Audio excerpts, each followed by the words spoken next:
Joining us right now is Deirdre Earls, a registered dietitian. You say that eating healthy really turned your life around, but your recovery, I mean, that wasn't dependent on an organic diet. It was dependent on eating healthy, correct? Correct. Yes. Now, in your work and what you do, have you seen that eating purely organic makes people more healthier than people who eat conventional? What I've seen in my work, in addition to my own personal experience with using food to reverse serious chronic disease, was that amongst hundreds or thousands of patients, I've never seen a single recovery depend upon an organic diet. I have seen it depend upon particular dietary principles that, like this study, are based upon empirical research done at the most prestigious research institutions in the world. What do you think of this study? You agree with it? Are you surprised by it?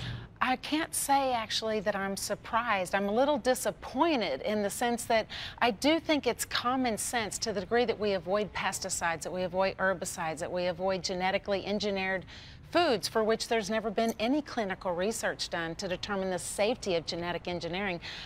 I'm disappointed, but that doesn't mean that I can turn my back on the research. And 200 studies is a sizable, it's a sizable set of studies to look at. So I'm disappointed, but I'm not surprised because it is consistent with what I've seen in my own clinical practice.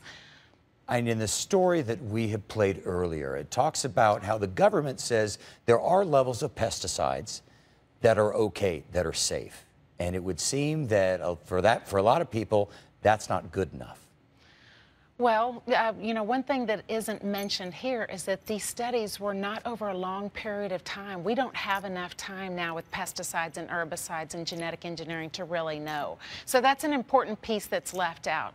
But nevertheless, I have to say that I'm not surprised by the results of the study. Okay, Deirdre, thanks very much for talking with us. We appreciate it. Thank you, Mike. Okay.